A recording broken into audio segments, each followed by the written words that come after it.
Boa noite, queridos irmãos. A graça e a paz sejam com todos. Amém. Sem delongas, quero pedir aos irmãos que abram suas Bíblias no livro de Neemias. Neemias, capítulo 8. Neemias, capítulo 8. Nós iremos ler hoje dos versos de número 8 a 12, dando sequência nessa série de mensagens que temos pregado nesse livro. Neemias, capítulo 8, do verso de número 8 a 12. Quero pedir gentilmente aos irmãos que após a leitura, fiquem com suas Bíblias, para que nós possamos analisar o texto e aquilo que o Senhor tem falado ou irá falar aos nossos corações. Amém? Todos abriram? Diz assim o texto bíblico. Na realidade, vamos ler a partir do versículo 7. Versículo 7, amém? Diz assim: E Jesuá, Bani, Serebias, Jamim, Acube, Sabetai, Odias, Maacéias, Quelita, Azarias, Josabade, Anã, Pelaías e os levitas ensinavam o povo na lei, e o povo estava no seu lugar. Leram no livro, na lei de Deus, claramente, dando explicações, de maneira que entendessem o que se lia. Neemias, que era o governador, e Esdras, sacerdote e escriba, e os levitas, que ensinavam todo o povo, lhe disseram: Este dia é consagrado ao Senhor, vosso Deus, pelo que não pranteeis, nem choreis, porque todo o povo chorava, ouvindo as palavras da lei. Disse-lhes mais: Ide, comei carnes gordas, tomai bebidas doces, e enviai porções aos que não têm nada preparado para si, porque este dia é consagrado ao nosso Senhor. Portanto, não vos entristeçais, porque a alegria do Senhor é a vossa força. Os levitas fizeram calar todo o povo, dizendo: Calai-vos, porque este dia é santo, e não estejais contristados. Então todo o povo se foi a comer, a beber, a enviar porções e a regozijar-se grandemente, porque tinham entendido as palavras que lhes foram explicadas. Amém. Feche seus olhos, vamos orar. Deus de graça, é no santo nome de Jesus que nós nos reunimos ante Tua presença. Obrigado pelo Teu amor, pelo perdão dos pecados, por Tua graça derramada sobre nós. Obrigado porque, por meio da obra perfeita do Senhor Jesus, nós somos salvos, justificados, adotados, somos filhos de Deus. Obrigado, Senhor, pela Tua palavra que está diante de nós. Ajuda-nos, Senhor, no santo nome de Jesus, a compreender o texto bíblico e a aplicar essas verdades em nossos corações. Transforma-nos conforme a Tua santa imagem, Senhor, que possamos ser o bom perfume de Cristo, por onde quer que passemos. É no santo nome de Jesus que oramos. Amém.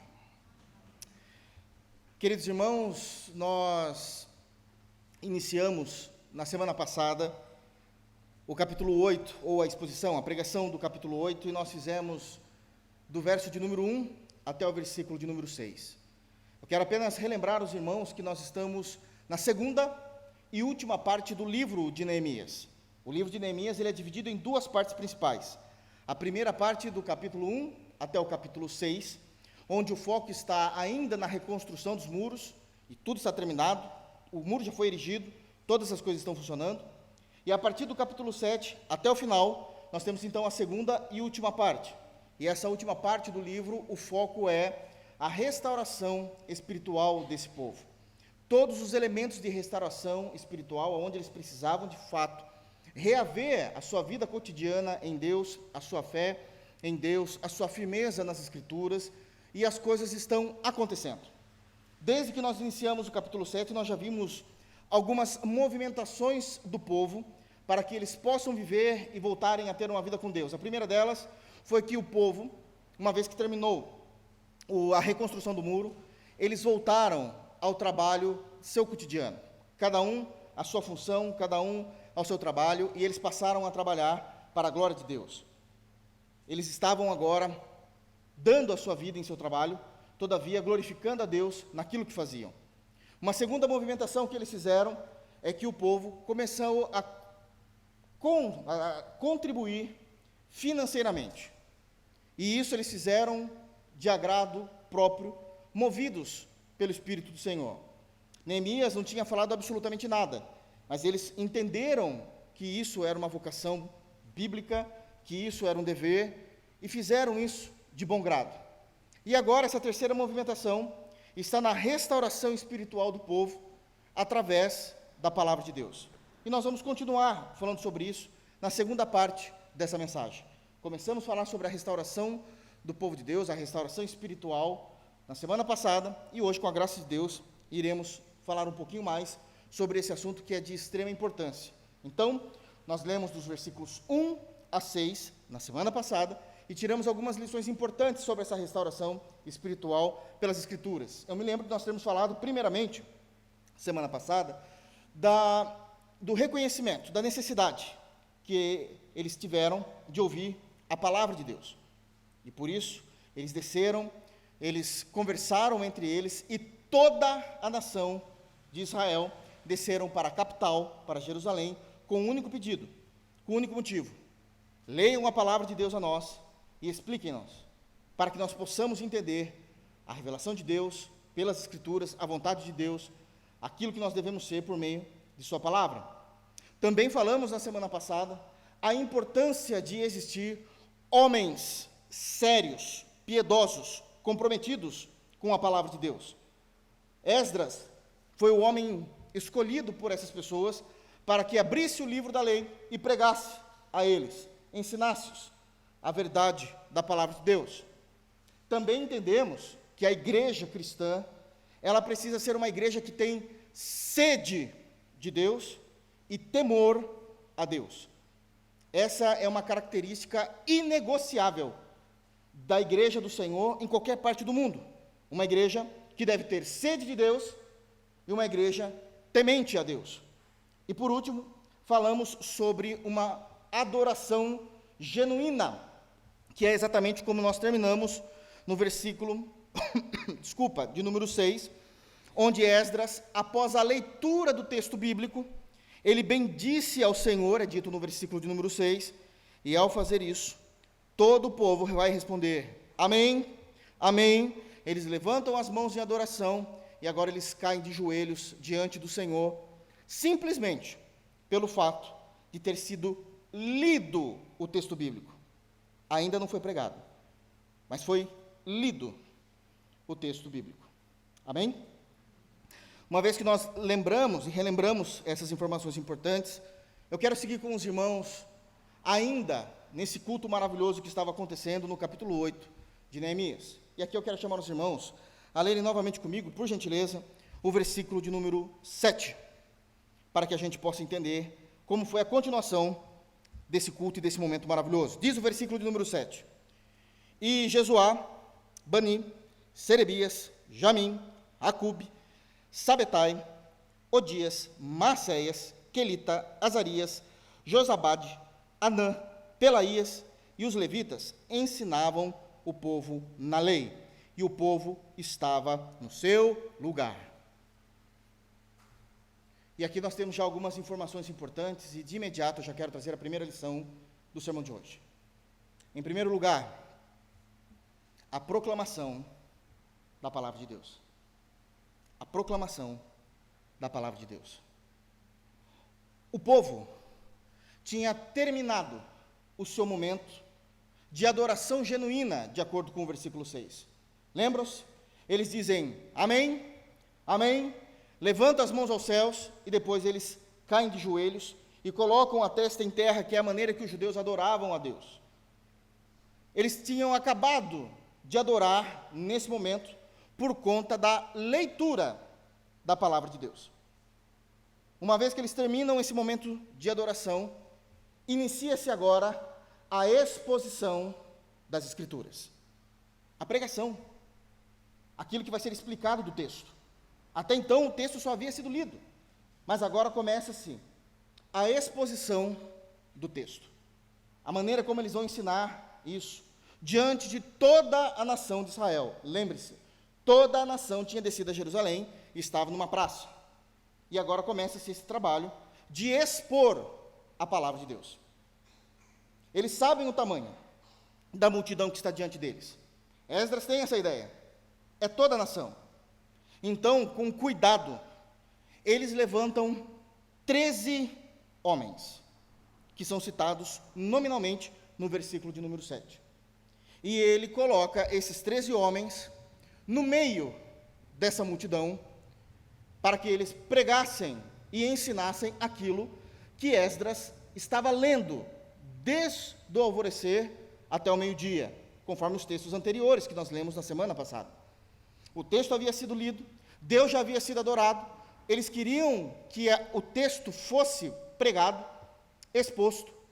Então Esdras vai escolher 13 homens para fazer isso. E esses 13 homens vão para o meio do povo. Vão para o meio do povo. Mas não é apenas 13 homens. O texto diz que são 13 homens, mas todos os levitas. E coloca-os no meio do povo para que eles explicassem a palavra de Deus. Porque a palavra de Deus precisa ser proclamada. E aqui eu quero citar alguns pontos e observar alguns pontos com os irmãos do porquê essa foi a atitude de Esdras. O cuidado que se houve para a exposição da palavra de Deus.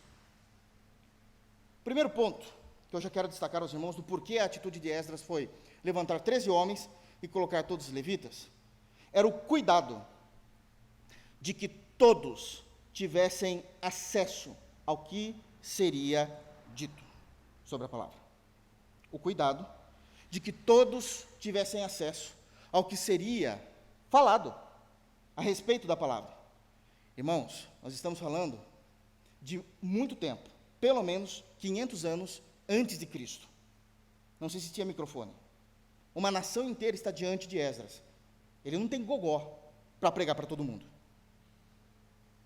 É uma impossibilidade por definição. Mas o cuidado e o esmero com o povo, em ouvir-se o que seria dito, fez com que Esdras levantasse esses 13 homens, mas todos os levitas, e os colocassem no meio do povo, para que eles conseguissem ensinar o povo. Isso é um cuidado maravilhoso que Esdras teve, porque era necessário que todos tivessem acesso à exposição das Escrituras, que todos tivessem condições de ouvir a exposição das Escrituras, daquilo que tinha sido lido até aquele momento, daquilo que tinha sido falado até aquele momento. Então esses homens entram no meio de toda a multidão, de toda a nação de Israel, para que todos eles tivessem condição de ouvir aquilo que seria dito. Quando o texto diz que é escolhido 13 homens, mais os levitas, para colocar eles no meio desse povo, é porque a liderança e o povo de Deus entenderam a necessidade de fazerem uma força-tarefa para que todas as coisas funcionassem com qualidade, fossem realizadas com qualidade. Eu sei, queridos irmãos, que hoje nós não temos problemas dessa natureza. Os equipamentos atuais e a tecnologia atual, ela permite que milhões de pessoas ouçam um único homem falar, e muitas vezes nem presencialmente. É possível um homem estar ao vivo, pregando em qualquer lugar do Brasil, e pessoas no mundo inteiro conectados o ouvindo. É perfeitamente possível um grande ambiente onde existem pessoas presentes, mas com os equipamentos que se há hoje, por exemplo, como o microfone, é perfeitamente possível ouvir um único homem. Todavia, a força-tarefa não envolve apenas isso. Pode ser que envolva. E se assim for necessário, nós precisamos de pessoas que estão dispostas a expor a palavra de Deus. Se ainda isso for necessário, precisamos de homens sérios, que ouviram o que foi lido e agora vão expor o texto que foi lido. E isso é de suma importância, Todavia, existem muitas outras áreas na comunidade cristã, na igreja cristã, que precisam ser realinhadas, revistas, para que possamos caminhar como igreja de Cristo. E sozinho isso é impossível. É por isso que sempre é necessário fazer uma força-tarefa, onde pessoas estão dispostas a trabalharem pelo reino, a comunicarem o reino, em arregaçar as mangas e fazer algo. Seria impossível Esdras ter pregado a toda aquela quantidade de pessoas.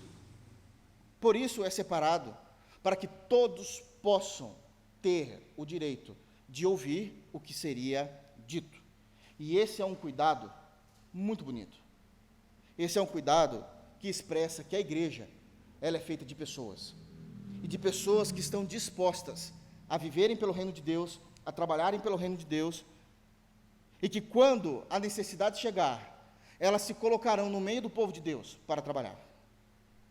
Aqui nós temos, então, um ponto importantíssimo da proclamação, onde existia o cuidado de todos terem acesso ao que será falado.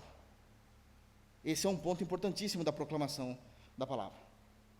Ainda continuando no versículo 7, nós temos um outro ponto do porquê é que foi dividido entre esses homens, mas os levitas. O cuidado de todos entenderem o que vai ser exposto. E isso também é de uma importância muito grande. Uma coisa são pessoas conseguirem ouvir, o som chegar com clareza aos ouvidos. Eu simplesmente ouvi de fato, em alto e bom som, o que está sendo dito, sem a dificuldade de ficar forçando a compreensão daquilo que alguém está falando lá distante. Mas outra coisa é, ainda que o som chegue em perfeitas condições aos nossos ouvidos, eu entender o que está sendo feito. E é exatamente esse o motivo também de 13 homens terem sido levantados, mas todos os levitas, e serem colocados no meio do povo. Esses homens, eles se infiltraram, e por aquilo que nós conhecemos de Neemias, de Neemias, é isso mesmo, ele com certeza dividiu toda aquela nação em áreas, em setores. Ele é extremamente sistemático, lembram-se da gestão de Neemias? Então ele vai agora dividir essas pessoas em setores, e precisamos entender que eles vieram de todo Israel. Se achegaram numa praça, diz os textos do verso 1 a 6, se chegaram numa praça central, mas conforme as pessoas iam chegando, lugares mais distantes elas iam ocupando daquele púlpito de madeira que fizeram para Esdras pregar. Nós não estamos falando de um grupo de pessoas, estamos falando de uma nação. Isso significa que a praça lotou rapidamente. E quando foi percebido, essas pessoas já estavam nas ruas laterais, com certeza, tomando conta de todo aquele espaço de Jerusalém.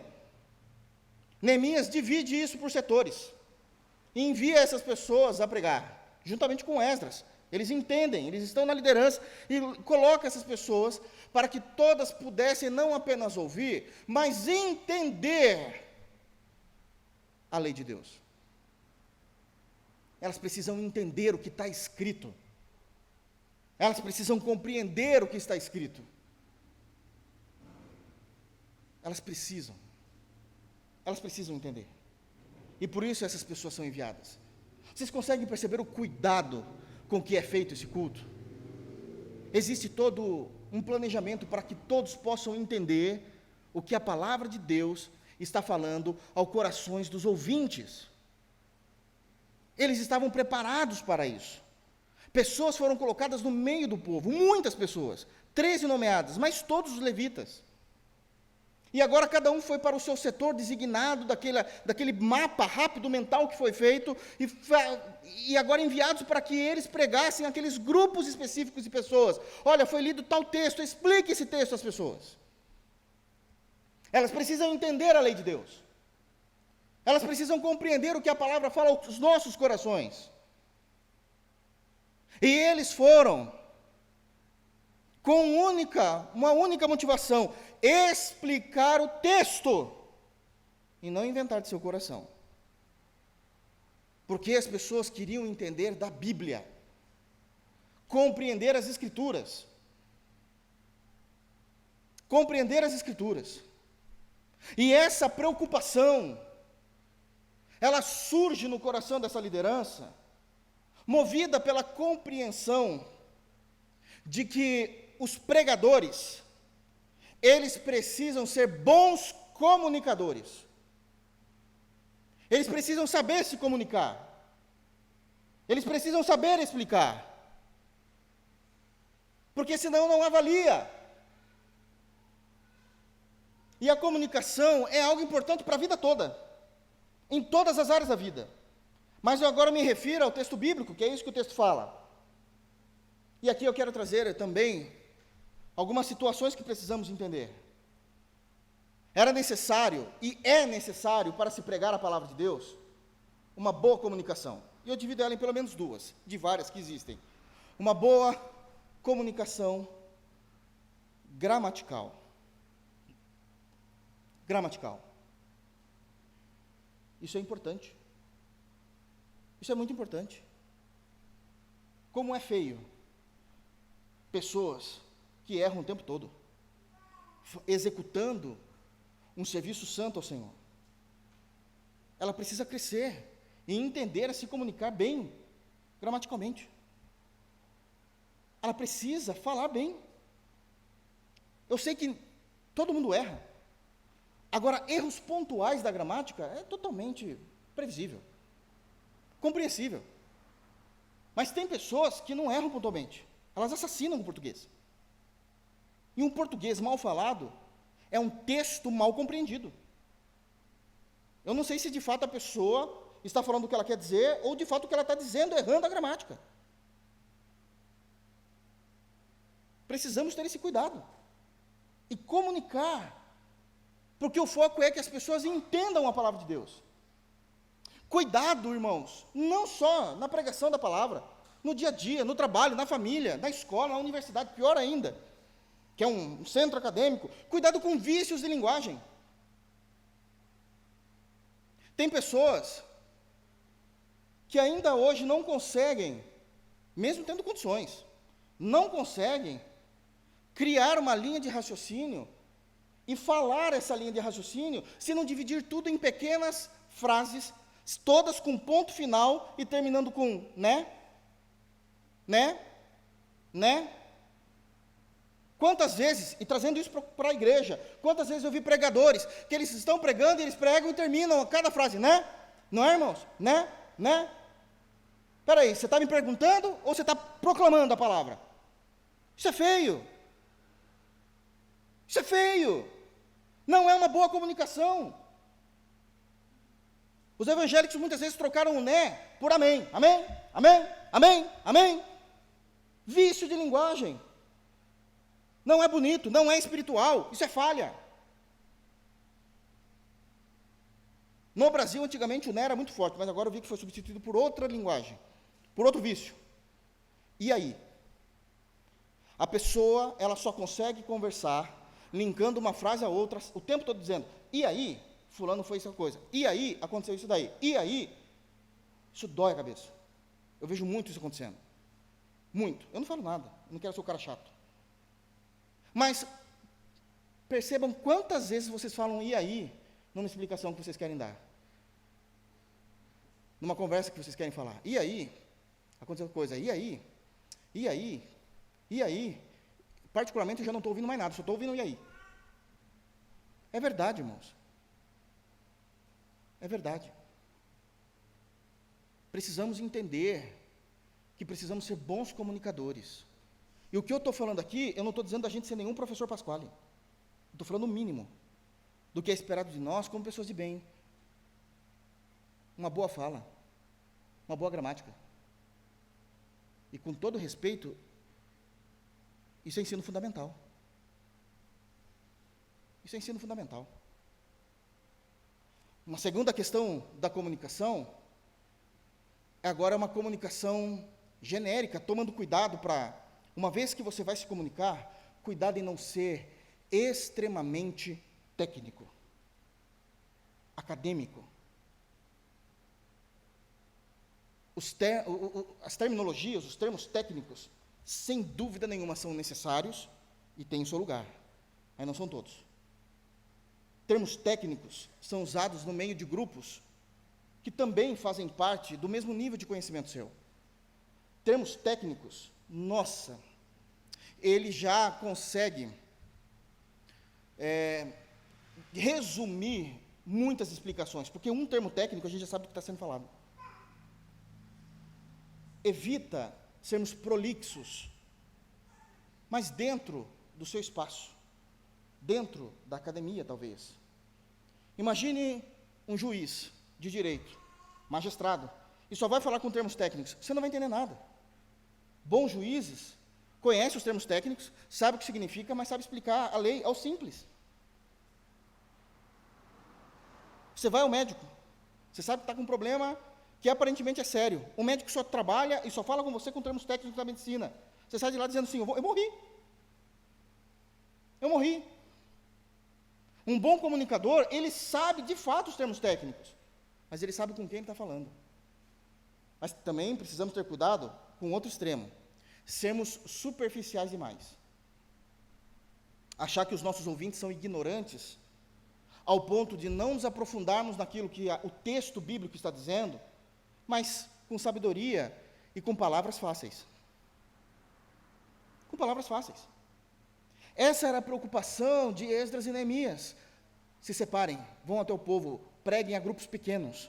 Toda a nação está aqui, eles precisam entender a palavra de Deus. Comunicação é tudo. Não é somente eles terem um acesso ao que será falado, mas eles entenderem a palavra de Deus. Isso é importantíssimo, queridos. Isso é importante. Um terceiro ponto do porquê eles se dividiram, e aqui entra as questões espirituais. Até aqui eu estou falando de técnicas, de oratória, que isso é muito importante. Mas agora entra a questão espiritual. O cuidado do pregador chegar até os ouvidos do ouvinte com graça. Com graça. Temos as questões técnicas, uma oratória perfeita, mas existe um mundo espiritual. E precisamos chegar aos ouvidos com graça. Todo o povo se deslocou de toda Israel e vieram até Jerusalém. E eles se assentaram numa praça, com um único intuito: ouvir a palavra de Deus. Em contrapartida, agora é o pregador que sai do seu lugar e vai até os ouvidos dos ouvintes. E com graça. Agora é o pregador que se desloca do seu lugar, de pessoas que saíram de suas casas para ouvir a palavra de Deus, e o pregador tem que ter essa consciência. Essas pessoas saíram de suas casas, elas vieram adorar a Deus, elas vieram com sede e fome de Deus, eu preciso dar alimento a elas, e chegar aos ouvidos delas. O pregador não chega à mente, não chega ao coração, o Espírito Santo chega. A função do pregador é levar até os ouvidos, e a responsabilidade do Espírito Santo é levar a mente ao coração. Porque Jesus nos ensina no Evangelho de João que é o Espírito Santo que nos convence do pecado, da justiça e do juízo. Nós levamos até os ouvidos, mas nós fazemos isso com graça. Um pregador, e quando eu falo pregador, irmãos, eu não estou dizendo necessariamente pastor, tá? Porque todo pastor é um pregador, mas nem todo pregador é um pastor. Às vezes você é convidado para pregar em algum lugar, num grupo de jovens, a pregar na sua universidade, a pregar no meio da sua família, a pregar no encontro da empresa. E nem por isso se faz isso, você é um pastor. Eu estou dizendo de pregadores em geral. O pregador tem que ter em mente que quando ele abre a palavra de Deus, ele não é como um professor de faculdade, que chega no seu horário, abre o livro, expõe a sua matéria, dentro do plano de aula, dentro do plano acadêmico, com maestria, de forma exímia, bate o sinal, ele fecha o livro, vai embora, nem lembra dos alunos. Porque ele fala, a minha parte eu fiz, se virem. Isso é bem-vindo à faculdade. Mas um pastor, ele ama pessoas. Ele não está falando de um conteúdo qualquer. E a pessoa se vire para desenvolver aquilo que foi falado em sala de aula. Um pregador, ele ama as pessoas. E ele leva o que há de mais importante nesse mundo, que é a palavra de Deus, até os ouvidos. E ele leva com graça, na preocupação de que essas pessoas, ao ouvirem, elas serão transformadas pelo poder do Evangelho, não é pelo poder daquilo que ele fala, mas pelo poder do Evangelho, se arrependendo dos seus pecados, compreendendo quem é Cristo por meio das Escrituras, conhecendo mais o seu Senhor, e agora o Espírito Santo, em conjunto com a palavra, começa a agir no coração do indivíduo, de tal maneira que faz dele uma nova criatura. O pregador, ele não chega simplesmente com o conhecimento bíblico para ensinar, ele orou pelas pessoas, ele orou para que Deus possa trabalhar no coração dos ouvintes, ele orou para que a graça de Jesus venha à vida das pessoas que estão ouvindo, porque nós queremos chegar sim até os ouvidos das pessoas, mas com a graça de Deus.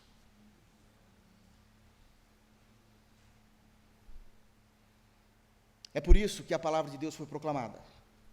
13 homens levantados, mas todos os levitas, com cuidados específicos. Todos precisam ter acesso ao que será falado. Todos precisam entender a pregação da palavra. E todos ouvirão com a graça daquele que está ministrando a palavra de Deus. Isso é importantíssimo na proclamação da palavra de Deus. Continuando o texto. Versículo de número 8. E agora eles continuam. Uma vez que eles se infiltraram no meio das pessoas, é dito no versículo 8, leram no livro, na lei de Deus, claramente, dando explicações, de maneira que entendesse o que se lia. Em segundo lugar, texto lido, texto explicado. É o que diz o texto. Texto lido? Sim, foi lido, pastor. Desde a manhã até o meio-dia. É o que diz o texto anterior ao versículo 7. Então, agora, é texto explicado. O versículo 8 diz exatamente isso. Leram no livro, claramente, dando explicações, de maneira que entendessem o que se lia. Texto lido, agora explica-se o texto.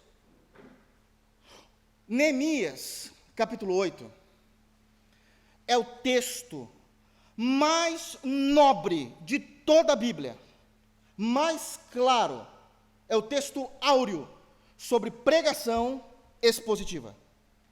Isso aqui é pregação expositiva. Pregação expositiva é muito mais do que um tipo de pregações, quando colocado ao lado de uma pregação temática, pregação textual, pregação biográfica. É muito mais. É muito mais do que um estilo de pregação, de uma escolha. Pregação expositiva é a régua e é o guia que nos faz pregar toda a Escritura. Versículo por versículo. E muitas das vezes, explicando, inclusive, as palavras dentro de um versículo. E essa é a vontade de Deus. O apóstolo Paulo, no livro de Atos dos Apóstolos, no capítulo 20, no versículo 27, ele disse: porque eu preguei todo o desígnio de Deus. Todo o texto bíblico, eu estou afirmando a vocês, todo versículo bíblico deve ser pregado, ensinado, exposto diante da comunidade cristã. Toda a Bíblia, todos os livros, todos os capítulos devem ser pregados diante da comunidade cristã. Isso é de suma importância. Nós vivemos num momento terrível da história da igreja. Terrível. Onde pregadores pregam o que lhe é interessante. Se é interessante para o pregador, ele prega sobre aquilo. Ele fala sobre aquilo. Às vezes, para um pregador é interessante pregar, porque pode lhe trazer mais lucro. Às vezes é interessante pregar sobre aquilo, porque ele ficou sabendo de alguma coisa que aconteceu na igreja, e ele usa o púlpito como carapuça. Vocês nunca ouviram isso, né? Só no período aqui dos erros de Israel, né? Não, irmãos. A pregação expositiva nos ensina a pregar todos os textos e não falar o que eu quero. O pregador, ele não tem que pregar aquilo que lhe é interessante. O pregador, ele tem que pregar a palavra de Deus. Pregar a Bíblia. Vivemos momentos em que o pregador, além de pregar somente o que lhe é interessante, ele prega aquilo que lhe é mais fácil. É mais fácil, é mais cômodo. E isso é um perigo. Existem pregadores do nosso Brasil que estão há 30 anos no ministério, nunca pregaram uma palavra em Obadias, em Amós, em Oséias.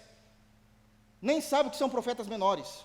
Não têm a mínima ideia. E estão subindo nos púlpitos para pregar. E prega somente aquilo que lhe é fácil, conivente. Não tem ideia. Mandar abrir em Ezequiel, matou o cara. Não tem ideia do que ele faz com o texto. Não sabe. Não sabe. Abacuque, nem sei quem é. Quer ver um pior ainda? Sofonias. Uma vez eu vi um pregador dizendo assim, porque em Sofonias, como que você leva um cara desse a sério? Como que você leva a sério? É um desastre para a igreja quando isso acontece. Pregadores que pregam aquilo que lhe é interessante, aquilo que lhe é mais fácil, e principalmente quando o pregador prega a última novidade do meio gospel. Qual é a última novidade? É nessa que eu vou entrar. Graças a Deus faz muito tempo, graças a Deus, que eu estou fora disso. Que eu nem acompanho, não dá mais. É nojento.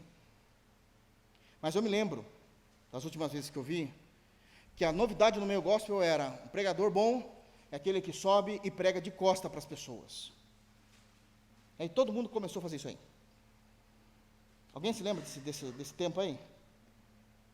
Depois, um outro tempo, era pregador bom, é aquele que faz pregações extravagantes, junto com louvor extravagante.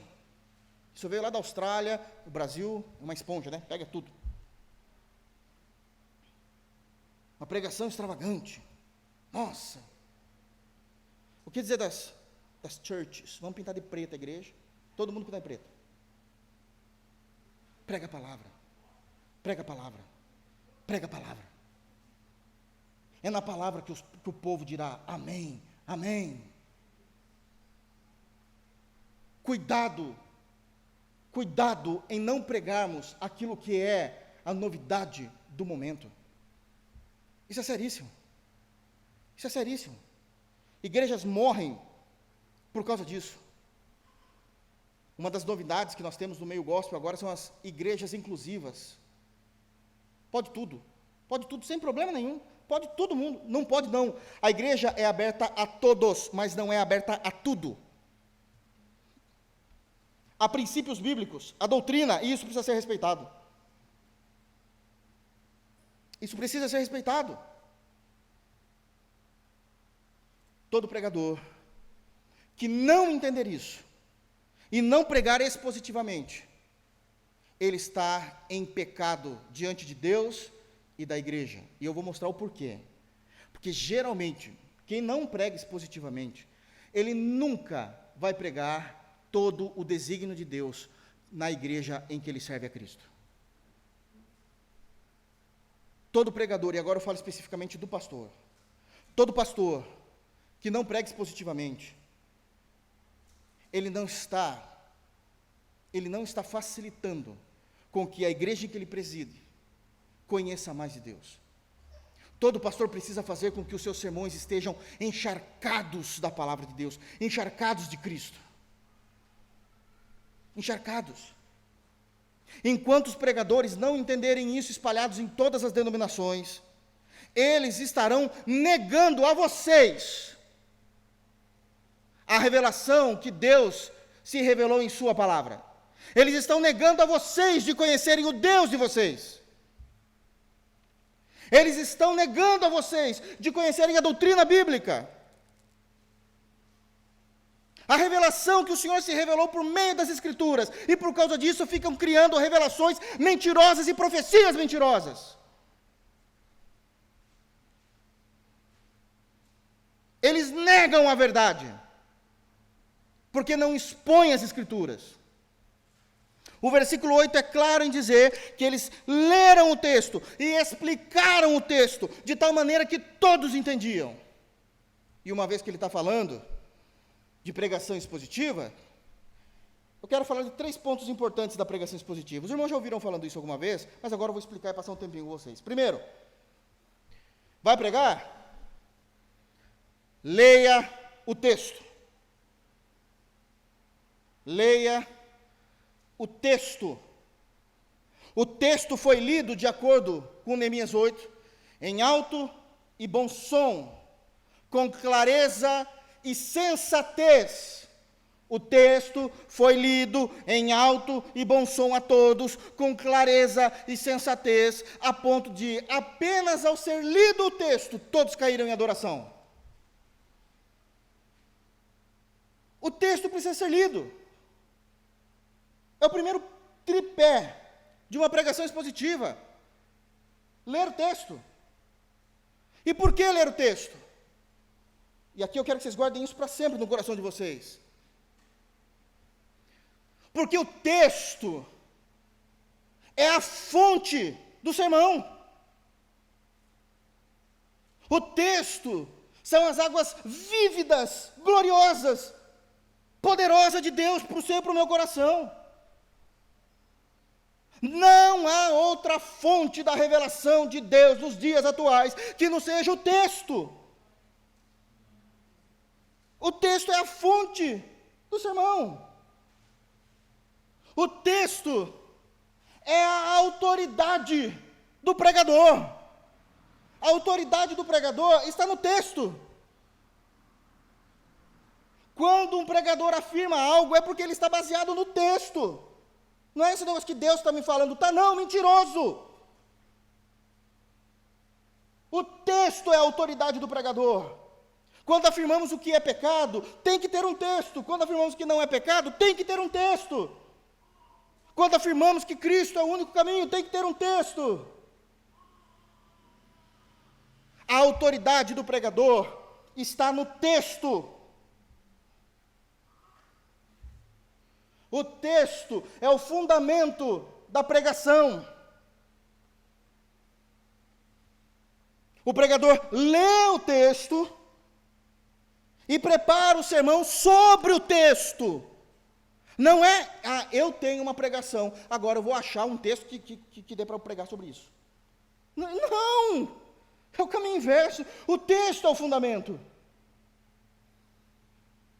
E não eu que quero pregar algo e saio que nem um doido correndo atrás do texto para ver se eu acho um texto que coaduna com o que eu quero falar. Não.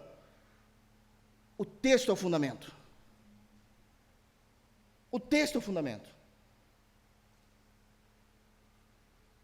Isso é tão sério.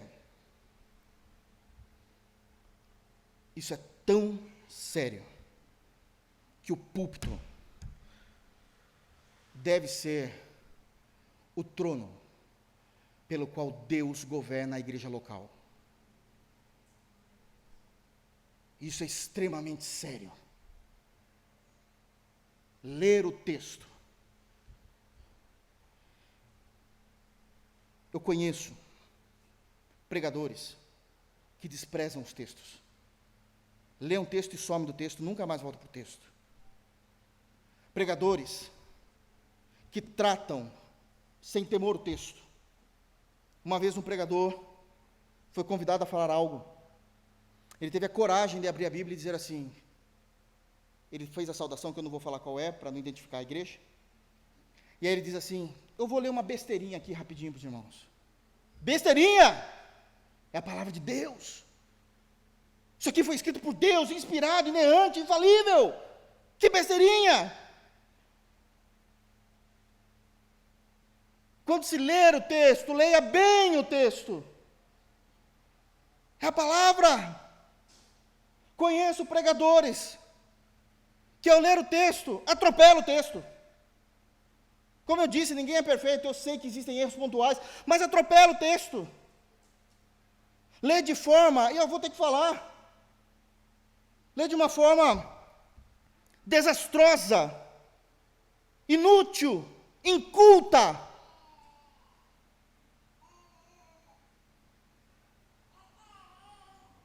E isso faz com que a gente olhe para a pessoa que está lendo e diga: esse camarada não entende nada do texto. Ele não conhece nem o texto que ele está lendo para pregar. Quanto mais tirar o texto bíblico e a doutrina bíblica do texto. Não dá, é impossível. Você não está conseguindo nem ler o texto. É o texto. E sabe por que muitos fazem isso? Porque eles entendem que aquilo que eles irão falar é mais importante do que o texto. E isso é um erro. Isso é um erro. Quando formos pregar, leia o texto. Segundo lugar, lê o texto, explica o texto. O texto deve ser explicado. O texto deve ser entendido. As Escrituras, a Bíblia Sagrada, ela não pode ser compreendida no meio do povo de Deus como um livro de mistérios. Deus não escreveu um livro para que seja um mistério. Isso é uma ignorância sem tamanha. Deus escreveu um livro para que todos possam entender, todos possam compreender quem Ele é, a sua vontade, a sua doutrina, a sua existência, como crer na verdade, como crer no Evangelho. As Escrituras não podem ser vistas como um texto de mistério. As Escrituras têm que ser entendidas, e para ser entendida, ela tem que ser exposta, explicada, como foi feito no verso 8. Alguns irmãos sabem que eu sou cristão desde criança, e a gente ouve tanta lorota, irmãos, desde criança na igreja, né? Tantas pessoas despreparadas. Olha já o que já ouvi a respeito da Bíblia. Primeira delas, vou falar só duas, rapidinho. Primeira, não leia o Apocalipse. Vai ficar louco, hein? Vai ficar louco. Olha a ignorância. Isso aqui é a palavra de Deus. Todo mundo que lê o Apocalipse fica louco. Isso é uma ignorância. É a igreja lutando contra a própria palavra de Deus. Uma outra argumentação que eu já ouvi: não estude muito a Bíblia. Dê liberdade ao Espírito Santo. Dê liberdade ao Espírito, porque a letra mata. Há tantos erros nessa frase. Tantos erros. Primeiro erro. De qual espírito a gente está falando? Quando alguém diz uma frase dessa, um crente diz isso. De qual espírito? Porque o Espírito Santo nunca trabalha a parte das Escrituras. Nunca. Se um espírito está trabalhando a parte das Escrituras, saindo de um púlpito, é espírito de porco ou espírito demoníaco. E isso é sério. Isso é sério. Não dê ouvidos. É a boca do diabo no púlpito. Porque o Espírito Santo sempre irá falar em coadunação com as Escrituras. É tantos erros. Segundo, temos que dar liberdade ao Espírito Santo. Como é que é? Como é que é? É o ser humano que dá liberdade para Deus? Deus é soberano. Ele decreta todas as coisas. Nenhum dos seus planos podem ser frustrados. Jesus, a respeito do Espírito Santo, diz que Ele vem e vai, nós não sabemos para onde. Que o Espírito Santo sopra onde quer. Não pede licença. Ai, mas é aquela teologia infantil de criança, sabe? Ai, mas Ele é tão gentil. E quem disse que para ser gentil não tem que ser soberano? Que uma coisa exclui a outra? Me poupe, é uma heresia sem tamanha. Deus pedindo licença para o ser humano. Não conhece nada de Bíblia, não lê Bíblia.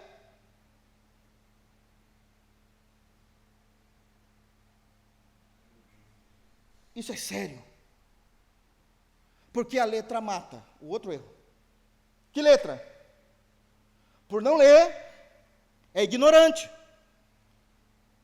O texto de Coríntios capítulo 3 está se referindo à antiga aliança e à nova aliança em comparação, à lei de Moisés e à lei da graça, o ministério da graça. Aquilo que era pregado por Moisés e aquilo que era pregado por Paulo, não tem nada falando de estudar as Escrituras.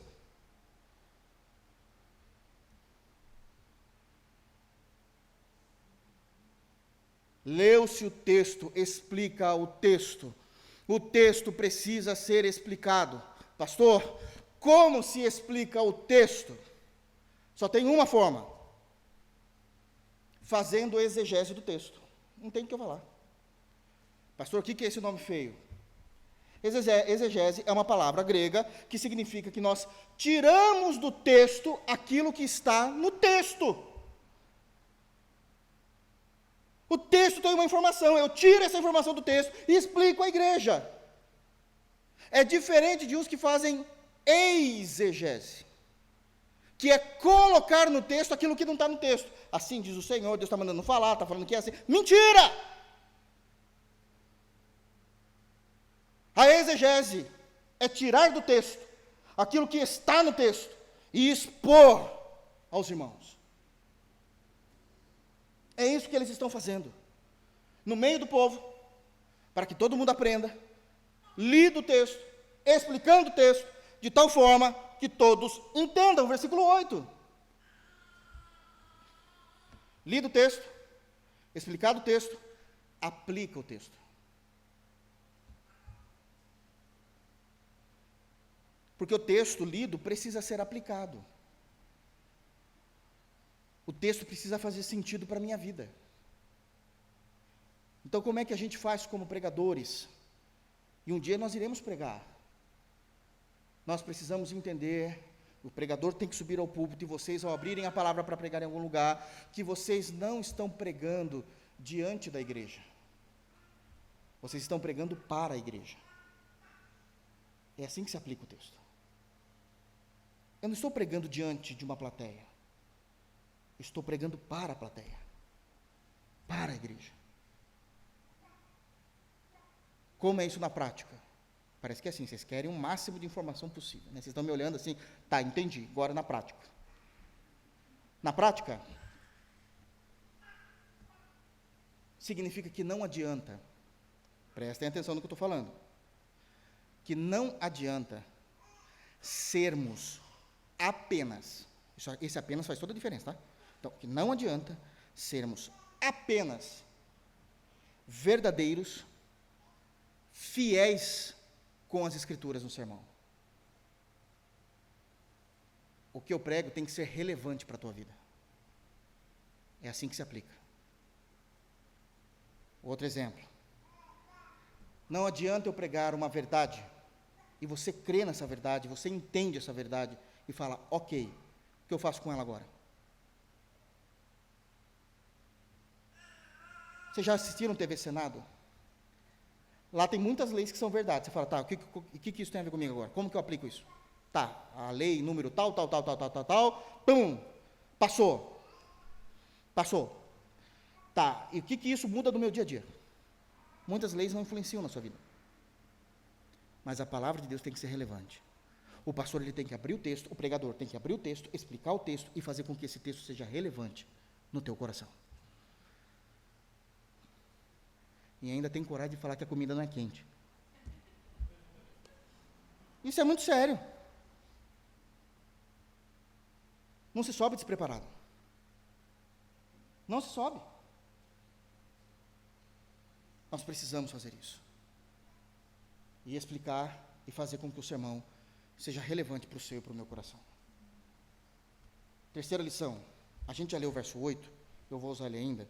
Mas vamos ler a partir do versículo 9 até o 12. Meu tempo está escasso. Olha o que é dito.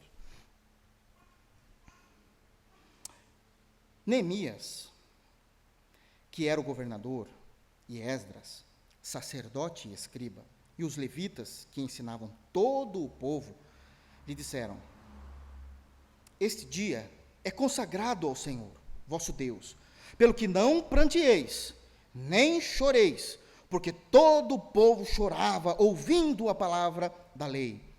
Disse-lhe mais, ide, comei carnes gordas, tomai bebidas doces, e enviais porções aos que não têm nada preparado para si, porque este dia é consagrado ao nosso Senhor. Portanto, não vos entristeçais, porque a alegria do Senhor é a vossa força. Os levitas fizeram calar todo o povo, dizendo: calai-vos, porque este dia é santo, e não estejais contristados. Então todo o povo se foi a comer, a beber, a enviar porções, e a regozijar-se grandemente, porque tinham entendido a palavra que lhes foram explicadas. Terceiro e último lugar. Os resultados de um sermão piedoso. O que isso gera? A palavra foi proclamada, foi lida, explicada, aplicada. Quais são os resultados? Os resultados estão nesses textos que nós lemos aqui.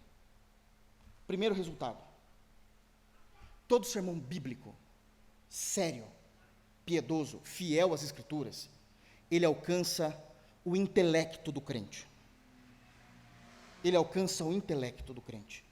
Olha o versículo 8, final. De maneira que entendessem o que se lia. O culto cristão é um culto racional. É o culto que se entende o que está sendo falado, entende o que o texto está dizendo, e nós conseguimos raciocinar, compreendendo o texto, aplicando o texto na nossa vida, e conscientemente começamos agora a entender, a pensar, a nos olhar naquilo que estamos certos. Olha, o texto diz isso. Louvado seja Deus, estou no caminho certo. O texto diz isso. Estou em pecado, Senhor. Eu tenho consciência. Porque vai no intelecto. Me perdoa. Ah, quando Deus me revela... Para com isso. O crente não é burro. Eles entenderam. Me desculpe a expressão, mas eu preciso ser claro. Crente não é massa de ignorante. Crente não pode ser massa de manobra. Eles entenderam. Tiveram consciência de quem Deus é, de quem eles são, aonde eles estavam certos e qual era o erro deles. O resultado de um sermão bíblico, fiel às Escrituras e piedoso, alcança o intelecto. Nunca se esqueçam do que eu vou falar agora. Crer também é pensar. Crer também é pensar. E eu penso naquilo que eu creio. Eu raciocino naquilo que está sendo dito. Segundo resultado, é verdade, alcança o intelecto, mas também atinge as emoções. Porque o texto está dizendo isso. E nós vemos duas manifestações emotivas da parte do povo de Deus nesse texto que nós acabamos de ler. A primeira manifestação é o choro pelo pecado. Está aí no texto. Final do versículo 9, é dito que depois que Neemias, Esdras e os escribas disseram: olha, para de chorar. O povo estava chorando. O povo estava chorando ouvindo as palavras da lei. Então ele está dizendo: olha, este é dia consagrado ao Senhor, vosso Deus, verso 9. Pelo que não pranteeis, nem choreis. Deixa eu explicar isso. É legítimo o que eles estão fazendo. A emoção realmente é legítima. Porque a palavra de Deus, numa pregação piedosa e fiel, ela deve produzir quebrantamento no coração. Deve produzir arrependimento. Deve produzir choro pelo pecado. E porque nós amamos a Deus e reconhecemos o nosso estado diante das Escrituras, nós choramos diante de Deus. É impossível alguém se dizer um crente fiel, que é confrontado com as Escrituras, e as Escrituras não arranquem lágrimas dos seus olhos, ouvindo a palavra,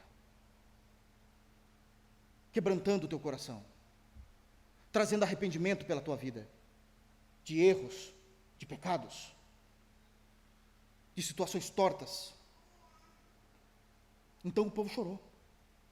Porque a palavra de Deus alcança o nosso intelecto, mas também atinge as nossas emoções. E a primeira delas aqui é o choro pelo pecado. Todavia temos uma segunda. A alegria pela renovação. A alegria pela renovação de Deus. Eles choravam, e a liderança dizia: parem agora de chorar, se alegrem. Verso 10, comam carnes, façam festas, é isso que eles estão dizendo. Façam festas, se preparem, porque esse dia em que Deus falou ao coração de vocês, por mais que a palavra tenha quebrantado vocês, colocado arrependimento em vossos corações, arrancado lágrima dos seus olhos, Deus é misericordioso, Deus é cheio de graça, de poder e grande glória, e Ele teve misericórdia de vocês. Se alegrem na misericórdia de Deus. Então o sentimento imediato agora é da alegria da restauração. Aliás, deixa eu contar um segredo para os irmãos, que eu já tenho tentado falar isso há algum tempo. Deus é feliz, Deus ama a alegria, Deus é mais glorificado quando nós nos alegramos nele. Vocês querem ver? Abram por favor em Deuteronômio.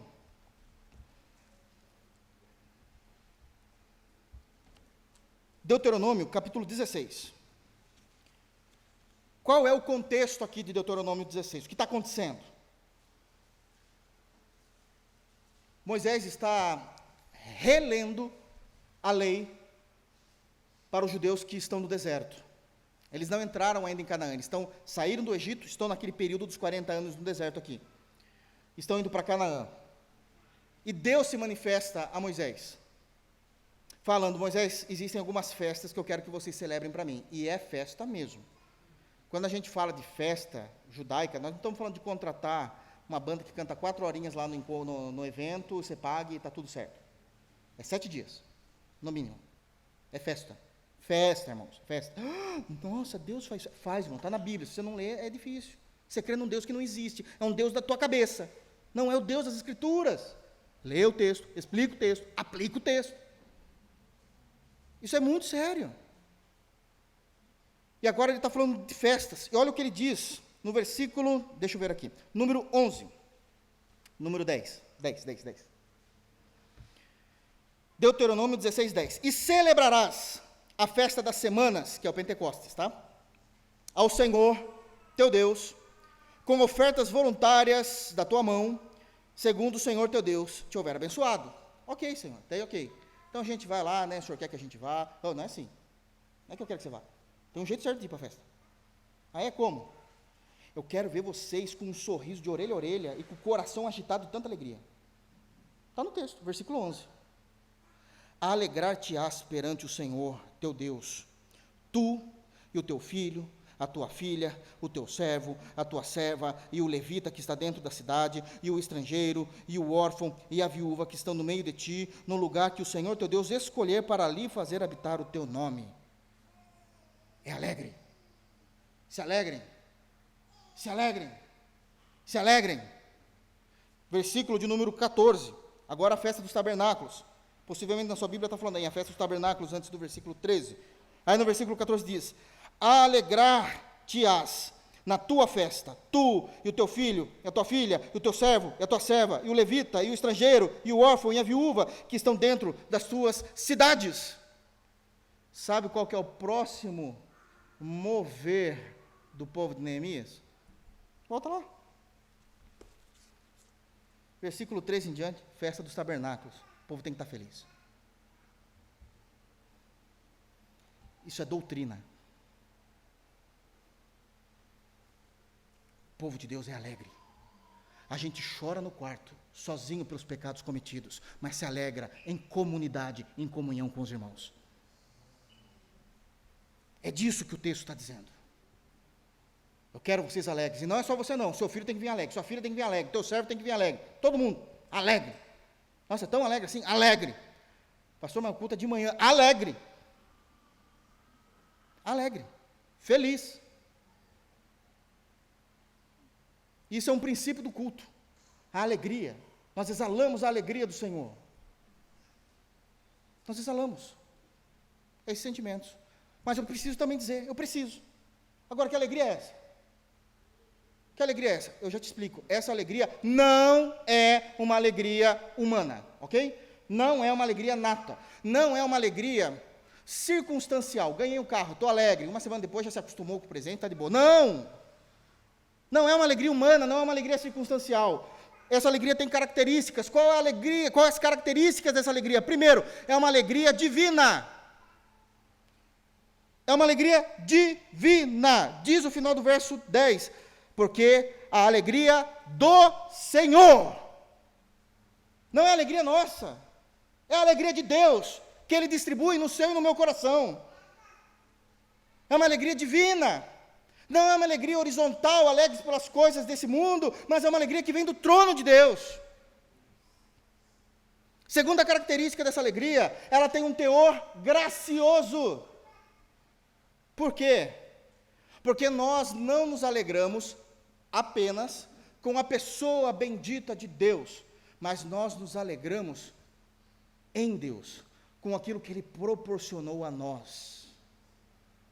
Deus proporcionou a salvação, perdão dos pecados, a graça, sua misericórdia diária, a sua provisão, dons, habilidades, igreja.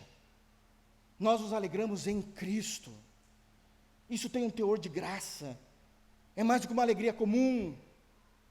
Muito mais do que uma alegria comum. Terceira característica, uma alegria de efeito prático.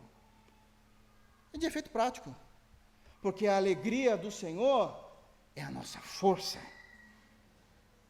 Nós estávamos abatidos, Deus vem, ministra a sua palavra em nosso coração, Ele nos levanta aonde não havia coragem, a coragem aonde não havia esperança, a esperança, porque a alegria do Senhor é a nossa força. E Ele nos muda, Ele nos transforma. Estamos assegurados na alegria de Deus. Estamos assegurados na alegria de Deus. Terceiro resultado de uma pregação piedosa, bíblica e fiel. Terceiro e último, para encerrar. Alcança o nosso intelecto, atinge as nossas emoções e nos faz obedecer. A palavra de Deus nos leva a obedecer. Ela atinge as nossas vontades. A palavra de Deus atinge nossas vontades.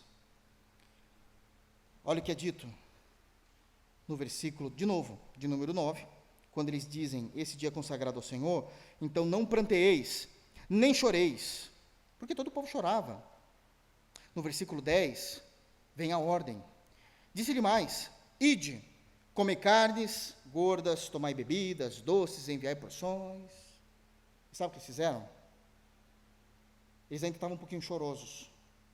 E é interessante, né? Você vê pastor é pastora, Esdras e Neemias está falando, calma, chega aí e tal. Os levitas já não tinham muita paciência. Fala, cala a boca. Está no texto. Olha o versículo 11. Se o pastor é grosso, está no texto. Calai-vos.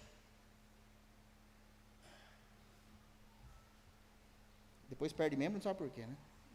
Calai-vos. Porque este dia é santo. E não sejais contristados. Pronto, todo o povo se foi a comer. Mexendo à vontade, obedeceram a Deus. Foram obedientes. Deixaram a tristeza de lado. E foram festejar ao Senhor por todos os benefícios que Ele os tinha feito. Que Ele os tinha feito. É para ser festa? Então é festa que a gente vai. Lava o rosto, esquece os olhos vermelhos, só alegria. Em Jesus Cristo. Isso é maravilhoso. Em segundo lugar, onde mexe com a nossa vontade, o povo ficou solícito, solidário. E é dito no versículo 12, então todo o povo se foi a comer, a beber, a obediência. E agora, olha como são solidários. A enviar porções e a regozijar-se grandemente. A minha expressão da minha alegria para com Deus, aqui, neste texto, era a obediência, assim como é nos dias de hoje também. Mas a minha expressão de alegria pelo que Deus tem feito comigo, é compartilhar com o próximo. Dá-lhe comida para todo mundo. Vamos enviar comida para os irmãos. E eu já provei disso.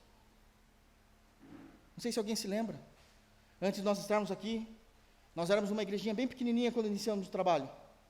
Todo domingo, vinham irmãs. Chegaram até o cúmulo, né, Flávia? Lembra-se disso? De trazer em panela de pressão e entregar na minha mão. Falou, pastor, eu fiz para o Senhor. Estou alegre, porque eu tenho aprendido a palavra de Deus.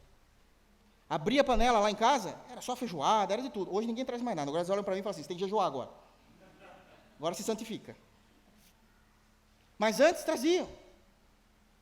Tupperware, a gente ia embora cheio de coisas, porque existe alegria, eu estou ouvindo a palavra de Deus, eu estou entendendo a palavra de Deus, e eles queriam compartilhar, e foi assim que eles fizeram, enviando comidas e porções a todos. Qual o motivo? O final do versículo 12 encerramos, porque tinham entendido as palavras que lhe foram explicadas. O texto foi lido, o texto foi explicado, o texto foi aplicado, Deus foi glorificado, a igreja edificada, a comunidade fortificada. Louvado seja Deus. Que Deus nos abençoe em Cristo Jesus e que possamos continuar sempre entendendo essas verdades dos textos bíblicos. Que a palavra de Deus seja fundamental em nossos púlpitos, mas também em nossos corações. Amém? Que Deus nos abençoe em Cristo Jesus. Vamos ficar de pé, vamos orar?